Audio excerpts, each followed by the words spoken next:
few things, but I would just really make a point for people to listen to their intuition, which can be hard at times because we're not taught or trained how to do that.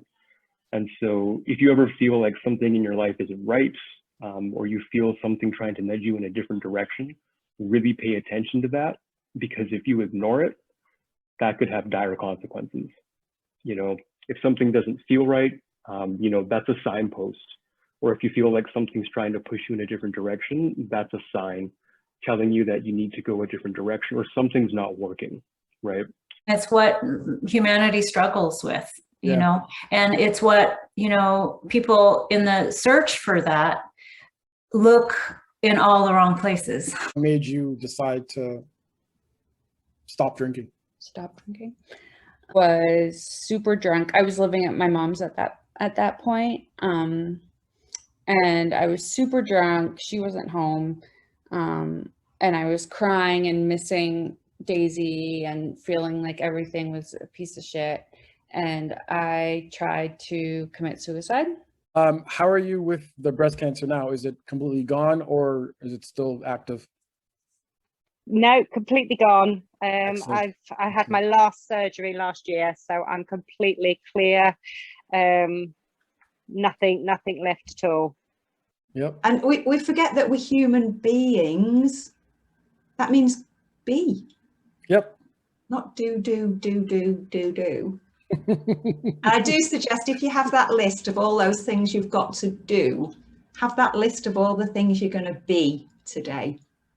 Thank you. And you know what it sounds like to me too? Is that you and probably me, you and a whole lot of other people, we stopped fighting ourselves. You have to be genuine to yourself. And you probably thought, I'm not a person to do a podcast, but look, you're good at it. You're so comfortable doing it.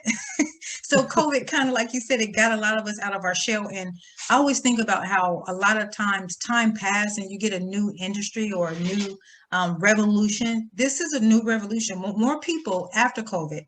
If it's gone, it might be another pandemic that comes, but we are now creating our own spaces, our own ideals, our own dreams, which is huge. This is what people were doing when they were building trains, or building the computer for the first time. Like now we are that generation to get in and actually make our own space.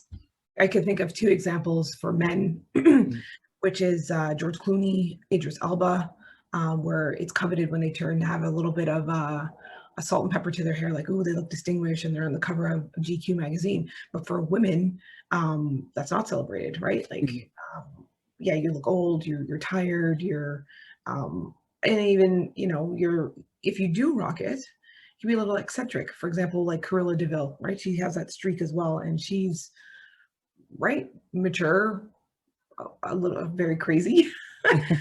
So just how that's portrayed in the media, right? And not embracing it in a nice way or a sexy way versus exactly. Right.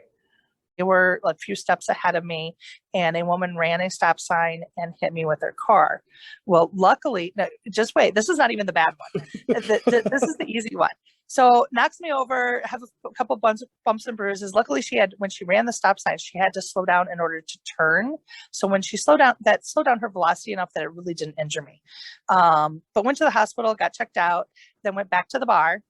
So yes, we went to a hospital, got checked out, got hit by a car, and then yeah, and we still make mistakes, we still exactly.